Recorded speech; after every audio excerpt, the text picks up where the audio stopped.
Você acha que resolver a equação é sinônimo de passar o x para o outro lado? Achou errado, otário? Pois é, a gente já falou sobre resolução de equações nesse vídeo aqui. Mas hoje a gente vai falar sobre um tipo bem específico, que são as equações trigonométricas. Vem comigo! Oi pessoal! No nosso vídeo anterior, nós falamos sobre funções trigonométricas. A partir de um determinado ângulo no plano cartesiano ou de um giro no círculo trigonométrico, nós aprendemos a calcular o seno, o cosseno, a tangente e por aí vai.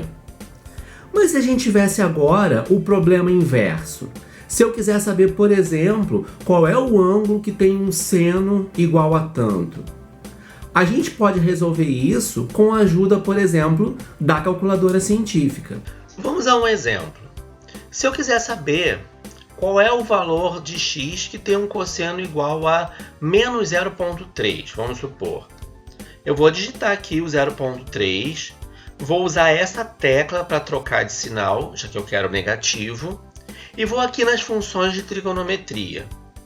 Reparem que eu não quero saber o cosseno desse número, eu quero saber o contrário, qual é o valor de x que dá esse cosseno. Então eu vou apertar essa tecla aqui, que vai inverter todas as teclas de trigonometria. Então agora, quando eu apertar a tecla cosseno, o resultado que apareceu na tela foi esse ângulo aí, 107 ponto alguma coisa em graus. Se eu quisesse, por exemplo, o resultado em radianos, eu só precisaria apertar essa tecla que nos dá o resultado em radianos e em grados. Reparem que o resultado que a gente achou foi um valor maior do que 90 graus. E a gente já viu no último vídeo que quando o ângulo está no segundo quadrante, o cosseno é negativo. Por isso a gente achou esse resultado. Vamos pegar agora um valor cujo seno seja igual a 5. Se eu tentar encontrar esse valor aqui na nossa tecla da trigonometria, ele vai nos dar como resultado entrada inválida, porque a gente já viu também que o valor do seno de um ângulo tem que ser um número entre menos 1 e 1. Isso não acontece, por exemplo, com a tangente. Qualquer que seja o valor que eu digitar, sempre vai existir um ângulo cuja tangente seja aquele número. Léo, a gente acha todas as respostas na calculadora? Não, todas essas funções que a gente está estudando são funções periódicas. Isso quer dizer que elas se repetem infinitamente à medida que o nosso raio vai dando voltas no círculo trigonométrico.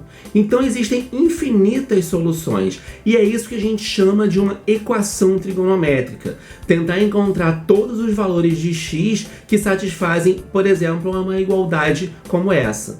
O que a gente chama de equação trigonométrica é uma sentença como essa aqui. A nossa incógnita, ela está dentro de alguma função trigonométrica. Pode ser o seno, cosseno, tangente, secante, qualquer uma delas. Uma coisa importante que vale para todas as equações é que só faz sentido resolver uma equação quando a gente tem um conjunto universo para a nossa variável. Reparem que se a gente considerasse x apenas como um ângulo do segundo quadrante, a resposta seria aquele valor que a gente encontrou na calculadora, em graus ou em radianos. Mas se a gente considerar que x pode ser qualquer número real, então existem infinitas soluções para a nossa equação, considerando que x é o giro que a gente dá no círculo trigonométrico em radianos. Mas, Léo, então como se resolve uma equação trigonométrica? É isso que eu quero mostrar para vocês agora com a ajuda do nosso amigo GeoGebra. Existem exatamente dois ângulos cujo cosseno vale menos 0,3. Esses ângulos no círculo trigonométrico estariam representados por esses dois pontos aqui, o E e o F. Reparem que são os pontos que têm exatamente essa coordenada que a gente procura em relação ao eixo x, menos 0,3.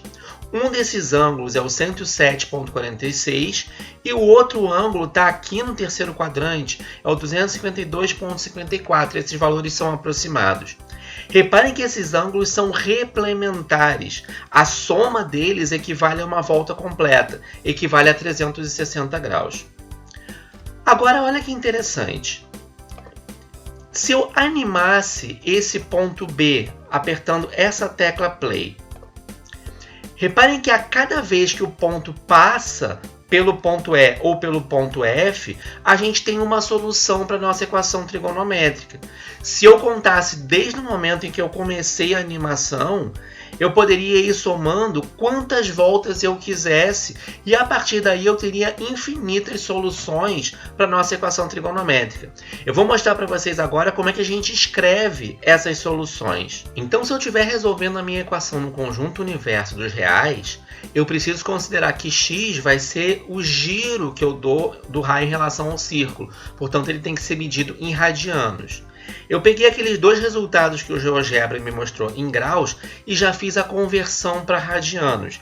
E eu encontrei esses dois valores aproximados. Reparem que como esses ângulos são replementares, esse valor 4,407 que eu encontrei aqui, nada mais é do que 2π menos o resultado anterior.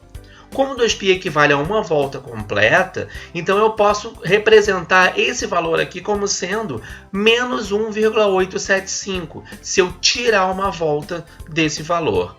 Então, com isso, eu vou encontrar duas famílias de soluções. Se eu considerar n um número inteiro, e cada volta completa equivalendo a 2π, que seria a mesma coisa que 360 graus, eu posso pegar a primeira solução mais 2π vezes n, significa que eu posso dar n voltas, ou a segunda solução, que é menos 1,875, e somar 2π vezes n, ou seja, quantas voltas eu quiser. Reparem que n pode ser um número negativo também, que significaria se eu desse voltas no sentido contrário. Eu posso escrever todo esse conjunto de solução resumindo isso aqui que a gente viu. Eu vou dizer que x pertence aos reais, então x é um número real, tal que x pode ser qualquer um desses dois valores, que podem ser positivos ou negativos, daí o mais ou menos, mais 2π vezes n, que significa que eu posso dar n voltas completas no meu círculo. Pessoal, espero que vocês tenham gostado do vídeo. Se você gostou, deixa seu like e não se esquece de se inscrever no canal, isso é muito importante para nós. Até o próximo vídeo.